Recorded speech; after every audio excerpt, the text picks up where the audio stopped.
नमस्कार, मैं हूं परविंदर। तमाम पार्टियों ने अब अपने उम्मीदवार जो है वो खड़े कर दिए हैं। तो आज हमारे साथ बातचीत करने के लिए जेजेपी पार्टी के उम्मीदवार रविंद्र सांगवान जी हमारे साथ मौजूद हैं। सबसे पहले सांगवान जी, आपका बहुत बहुत स्वागत है। बहुत बहुत धन्यवाद। आपको बहुत बहुत बधाई भी। जी, आपको भी बहुत बहुत बधाई। आप जैसे भाइयों के आशीर्वाद से, सहयोग से ये चुनाव चलेगा और आपके सहयोग से ही चुनाव जीत के आएंगे। रोहतक सीट पे कहते हैं कि भाई भूपेंद्र सिंह हुड्डा का, उसके लड़के का, उनका गढ़ है। तो किस तरीके से आप इस किले को ढाएंगे? क्या रणनीति बनाई है आपने? गढ़ राजनीति में किसी के नहीं होते। जनता जनार्दन जिसके साथ खड़ी है उसका गढ़ होता है। ये सिर पे हाथ भूपेंद्र दीपेंद्र के है तो लोग उनको बड़ा मानते हैं। ये उनका लोगों का हाथ अगर रविंद्र सांगवान के सिर पे आ गया तो रविंद्र सांगवान बड़ा हो जाएगा। पिछले समय में अरविंद शर्मा के सिर पे हाथ टेका था तो वो सांसद बन गए थे। अब हमारा प्रयास रहेगा घर घर जाके अपने पुराने साथियों को साथ जोड़ के, रूसे हुओं को मना के मजबूती से चुनाव लड़ेंगे। 25 दिन का चुनाव बचा हुआ है।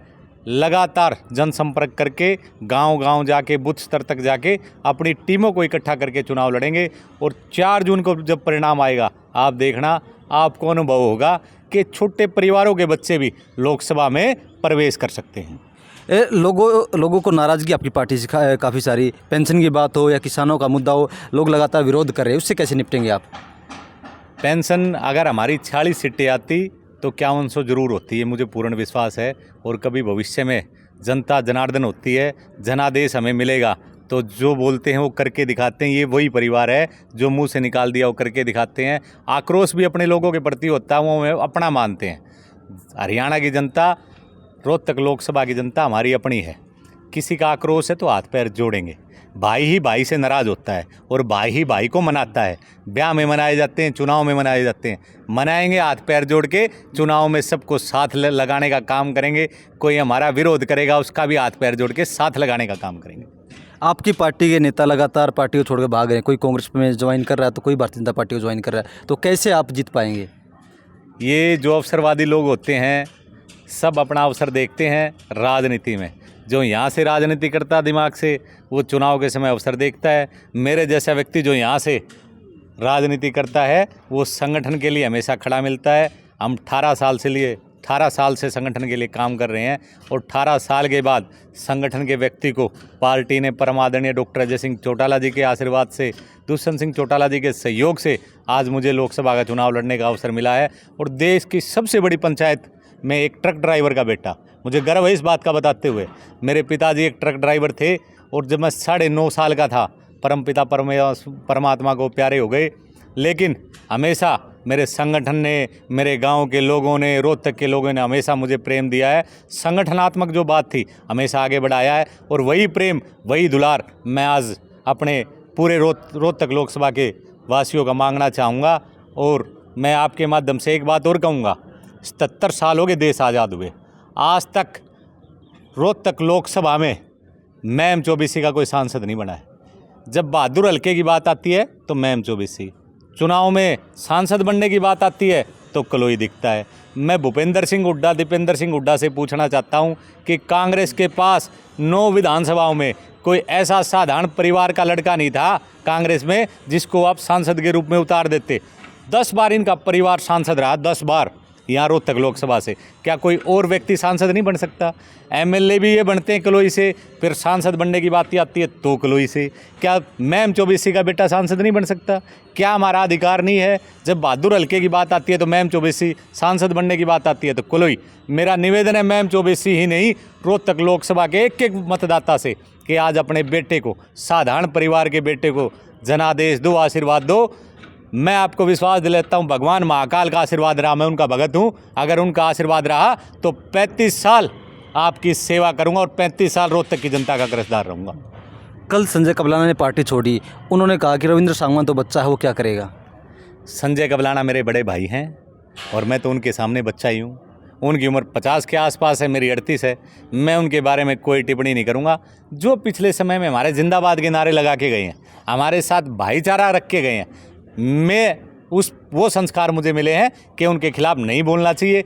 उसको, भाई को कहीं और अवसर अच्छा लगा होगा, ठीक है, भाई को शुभकामनाएं नई पारी के लिए।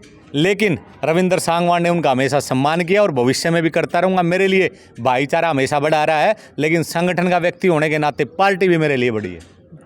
रोहतक में हमें कई समस्याएं देखने को मिलती है। कल भी लोगों ने प्रदर्शन किया कि पानी की समस्या है। एक अमृत योजना आई थी, उसमें करे घोटाला हुआ है। तो किस तरीके से आप उन मुद्दों को उठाएंगे, लोगों की समस्याओं को हल कैसे करेंगे जो पानी की समस्या है? रोहतक लोकसभा क्षेत्र में बहुत सारी समस्याएं हैं और हम क्षेत्रीय समस्याओं को लेकर चुनाव लड़ेंगे। अरविंद शर्मा राष्ट्रीय मुद्दों को लेकर लड़ रहा है।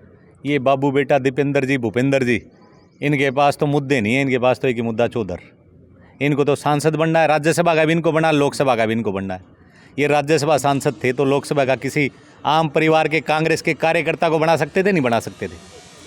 वो भी इनको बनना, राज्यसभा भी इनको बनना, मुख्यमंत्री भी इनको बनना, सब कुछ इनको बनना है। लोगों को बरगलाने का काम करते हैं।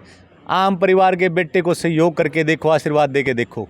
क्या एक ट्रक ड्राइवर का बेटा सांसद नहीं बन सकता? क्या पूछना आपसे दीपेंद्र, आमने सामने हो, क्या एक ट्रक ड्राइवर का बेटा सांसद नहीं बन सकता? क्या देश के अंदर कश्मीर से लेके कन्याकुमारी तक रोज़मर्रा की रोज़ की ज़रूरतें पूरी कोई कर सकता है तो एक ट्रक ड्राइवर करता है। सारी सारी रात जाग के निष्ठा से अपने कर्तव्य की पालना करता है और उसी कर्तव्य की ये आपका भाई पालना करेगा।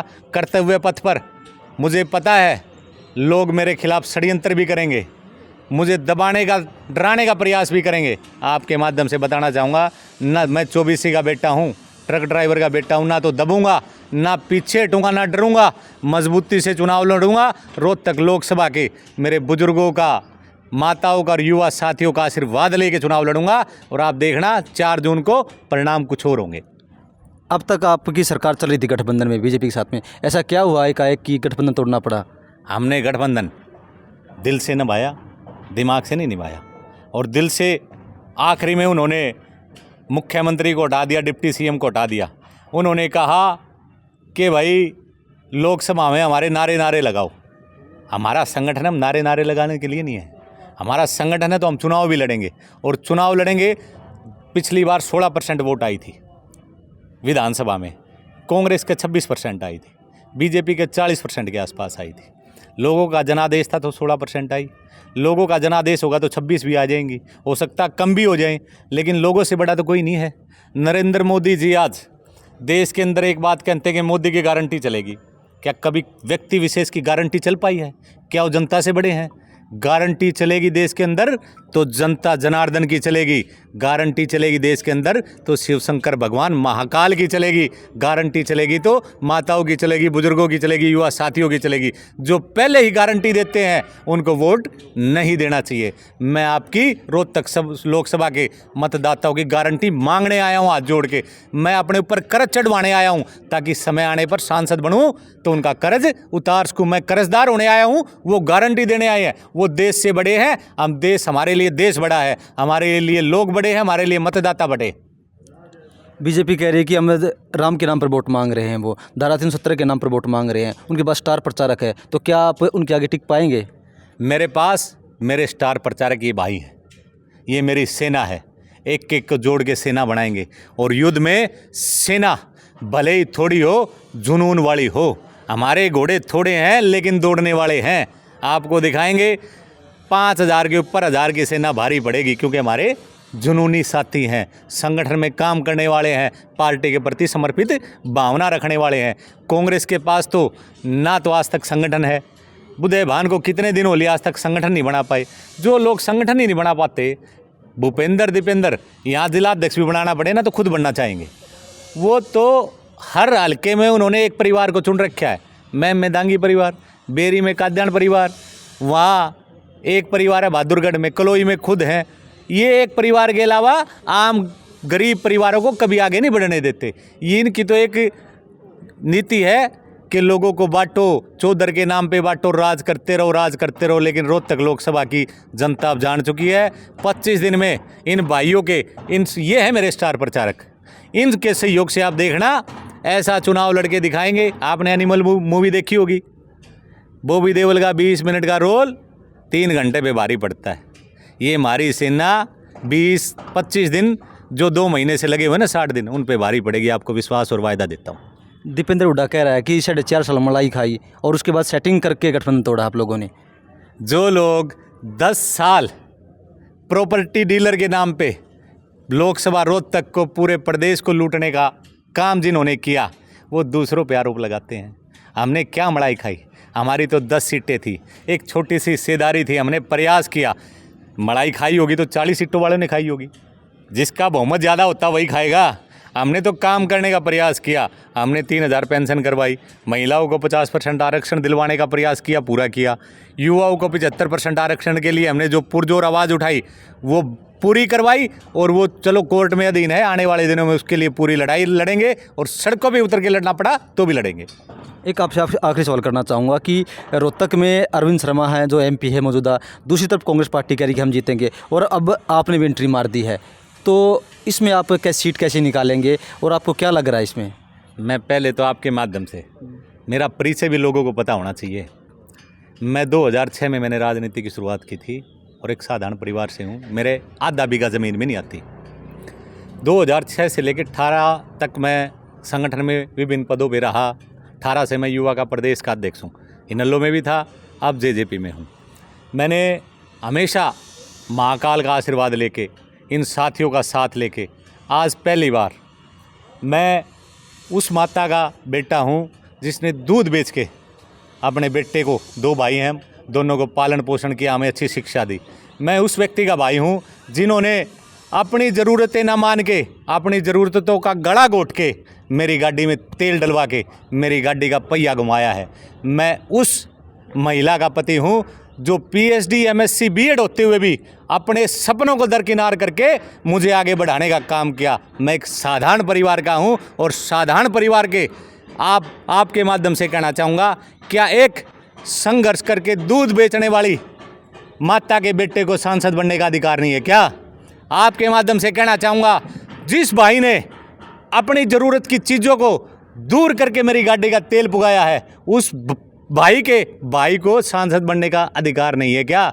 और उस महिला ने जिसने PhD MSc BEd होते हुए अपनी सारे कैरियर को दांव पे लगा के मुझे आगे बढ़ाया, ऐसी पत्नी के पति को सांसद बनने का अधिकार नहीं है क्या? क्या एक ट्रक ड्राइवर के बेटे को सांसद बनने का अधिकार नहीं है क्या? आप ये लोगों से पूछना जहाँ भी जाओ। एक तरफ पूर्व मुख्यमंत्री का लड़का है, एक तरफ 3 बार का सांसद है, और एक तरफ एक ट्रक ड्राइवर का बेटा है, एक गरीब परिवार का बेटा है, जिस माता ने दूध बेच के अपने बेटे को पढ़ाया, वो बेटा है। आप पूछना ज़रूर।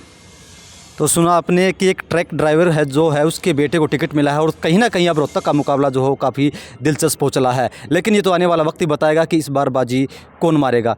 हमसे बातचीत करने के लिए रविंद्र सांगवान जी आपका बहुत बहुत धन्यवाद। बहुत बहुत धन्यवाद। और आपसे मेरी, देखो मैं एक साधारण परिवार का हूँ, आपसे निवेदन कर सकता हूँ, जहाँ भी हमारे कार्यक्रम चले आप मेरे हाथ में माइक आने दो, इनसे पूछूंगा सवाल, देखना आप।